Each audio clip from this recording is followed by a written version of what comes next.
In a narcissistic relationship, you are forced to act out of character. You are forced to do things you would never do otherwise because the narcissist pushes you to your limits, and out of survival, you do certain things that are not aligned with your moral code, your moral values, and your moral system.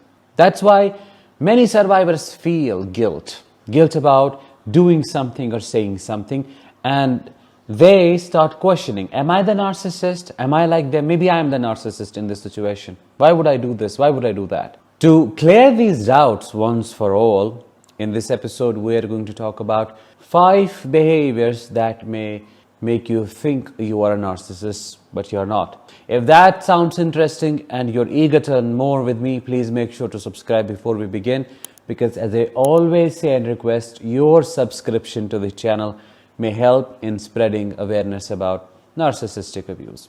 Hi, I am Danish, a narcissistic abuse recovery professional. Welcome to my channel. Thank you so much for tuning in. Number 1, hoovering. When you're trauma bonded to a narcissist, you are essentially addicted to their presence. They become the source of your pain, but quite weirdly, they also become the source of your relief. It's not the person that you want back, it is how they make you feel when acting nice. It is the relief, it is the relaxation, it's the calmness that you want to feel in their presence. So you chase it. And that messes up you cognitively. You start thinking, oh, there is no way out of this for me. I am hopeless. I have to go back, otherwise I won't exist anymore. Out of sheer helplessness, you might do some things that can be labeled as toxic but not narcissistic. You might start displaying behavior similar to hoovering. You might start stalking their social media pages. You might check their WhatsApp. You might try to find out if they have moved on with somebody else, what's going on in their life. Are they happy? Are they sad? Have they faced their karma? Or are they repeating the same cycle with somebody else? Is that new person better than you?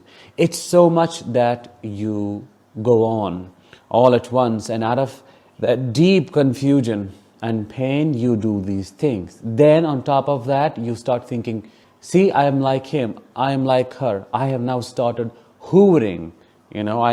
I'm trying to get them back. Does that make me a narcissist? You may also message them directly. You write long paragraphs, and in those paragraphs, you may pour your heart out. You might say things genuinely felt by you. You might authentically want to get together. You might request them to give you one more chance, and while doing so, you may express your love to them. You may become extra sweet.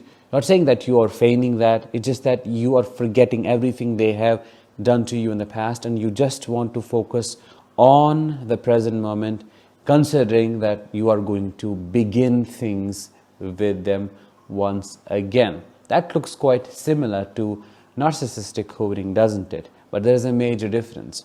When a narcissist hoovers you, they do it with an intention of getting you back. They don't feel helpless. It's not that they love you and they have lost you and they want you back. It's not that they are struggling and suffering with chronic doubt. They know what they are doing. They know they are lying to you. They just want control back. You are not seeking that control. You seek love and connection. You cannot call your behavior hoovering because the context is different. Your intentions are different, and you are doing it out of pain while they are doing it out of their desperate need to re-establish control and their power over you. Behavior number 2, screaming, yelling, and shouting, reactive abuse in general.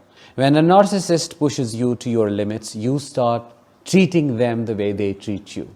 And that makes you violate your own value system, because you may be a peace-loving person. But if the narcissist goes on and on and on pushing your buttons for 6 hours, what will you do? Of course, you are going to react. You are a human being. And then you scream, you yell, you behave in ways that are not aligned with who you are and what your personality is like, which then creates massive cognitive dissonance between who you are and who you become. And that leads to doubt. Am I narcissistic here? Because I also yelled. I also did this. I also did that. I behaved like them. Am I the cause of every single issue? That doubt is worsened by the narcissist's pretense during your episode of reactive abuse. You may be breaking things, crying, falling apart, yelling, and the narcissist will act like the victim. They will start recording you. See what I'm being put through, and this is how abusive he is, how crazy she is. I don't know what to do with this person. It's so orchestrated, it's so strategically designed to make you lose your temper and then use your reactions against you. But I must tell you, anybody in your place would behave the same way if they are exposed to this amount of crazy levels of stress. Anybody will lose their control if they are pushed left, right, and center. It's not your fault. You're not a narcissist for reacting in biologically correct ways to their abusive nature. Think of this in a different way. Let's say you are trapped in a cage with a beast like a tiger. You can't run. You can't fight back. What will you do? You will either freeze or fawn, or you may try to fight back. So of course you are going to act in ways that are not aligned with who you are and how you normally act. Would you call yourself crazy for trying to fight off the tiger? Of course not, because it was trying to unalive you. That is how you have to understand it, and be very compassionate towards yourself. Instead of questioning yourself, you should really question the other person and how they pushed you to this point where you lost total control over your behavior. Behavior number 3, silent treatment. Narcissists punish you through giving you silent treatment and stonewalling you. They make you feel like you don't exist. They don't see you, they see through you. You are there, but they treat you in ways that make you feel like you don't matter. You feel like a ghost. If you resonate with that, if you have felt like that, drop your experiences in the comments below and help other survivors feel less alone in their journey. So when you go no contact, essentially you do the same thing. You do not talk to the narcissist. You do not respond to their messages. You basically cut them off. Totally act like they don't exist anymore. They have died and you have to move on. That looks like silent treatment, doesn't it? No, it is not. Again, there is a major difference. When a narcissist gives you silent treatment, the intention is to cause you harm, to punish you. When they stonewall you, their intention is to devalue you in the most painful way possible. But when you go no contact with a narcissist, your intention is not to hurt them in any way. Your intention is to protect yourself, because you know there is no way to make peace with them. There is no way to coexist with them. There is no way you can have any form of communication with them without getting blamed, without them gaslighting and manipulating you. There is only one way left, and what is that? Do not speak to this individual because they cannot reflect, so what is the point?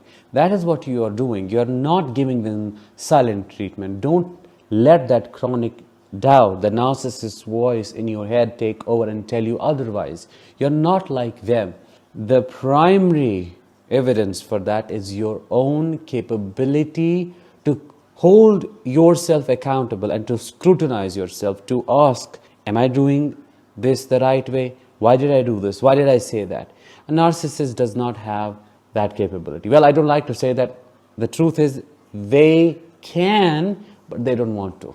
They can ask themselves if they are doing something in the right or wrong way, but they don't care enough to do that. That takes effort. Behavior number 4, speaking your truth. When somebody asks you after leaving the narcissist, why did you leave that person? What was going on in that relationship?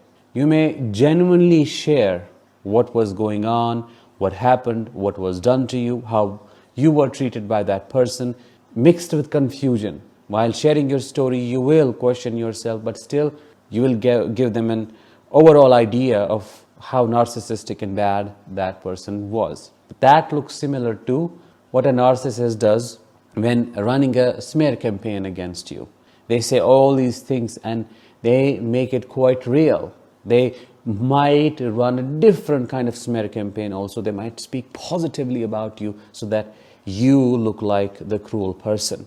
You're the one who has alienated them. They make it seem like that. When running a smear campaign against you, a narcissist desperately tries to control your life because they can't control you directly. So they control how other people see you. They try to bring as many people as possible on their side so that they isolate you, so that you are punished, so that they take out that hatred on you and they cause you more harm. But when you speak your truth, none of that is intended. None of that is in your mind. You only are sharing your pain. You just share what all happened. That is where the difference lies. So do not question yourself. Do not say, oh, I may be a narcissist because I'm also going around and running a smear campaign. No, there is a major difference between running a smear campaign and speaking your truth. You are not smearing their name. You are not destroying their reputation in any way. They are doing all of that. And you are just speaking what happened, and it's their actions that help others see how destructive they are. So they're causing that harm to themselves. Number 5 and the last one. This one is contradictory. Depending for support on somebody outside relationship or your marriage. Now, some of you may agree with it and some may not, which is absolutely okay. I respect your opinions. And I also say you should ideally try to leave the narcissist first before finding somebody else. But this is a very complicated situation, y'all. We are dealing with somebody who deprives us of affection, compassion, kindness, empathy, connection, all the things you can imagine, the basic ingredients of a healthy relationship. And if this continues for years, of course, you seek that. And some survivors step outside of their marriage to form a bond with somebody who provides all of this. Some survivors get into a relationship with a third person while they are living with a narcissist, and that third person occasionally happens to be a healthy one who uplifts the victim and gives them the support so that they can leave the narcissist. I have seen it happening, and in many situations it was this third person getting the victim out of this rut. But it can be labeled as toxic and unhealthy. However, in my opinion, it is not narcissistic in any way. It's not cheating, even though it looks like cheating. I hope you understand my point. You cannot say you were a narcissist just because you did a similar thing. Context matters, and your circumstances are different than those of the narcissist. Narcissists cheat regardless. No matter how much you give them, no matter how much you try to fulfill all their needs, they'll still step out and do something they should not be doing. But you gave them all the chances. You waited for years, and somebody came across. You were waiting for that support. You were desperate for that, and somebody offered that. It's quite natural for you to just derail and do something you would not have done otherwise, like going against your character, because loyalty may be one of your primary values. So all I have to say is that you should forgive yourself. If you hold yourself accountable and if you are kind of beating yourself up, let go. It's fine. Context matters. This was unhealthy perhaps or toxic, but not narcissistic at all. With that, let's bring this episode to an end. Thank you so much for joining in and for listening. I will talk to you in the next one. Until then, as always, let the healing begin and continue.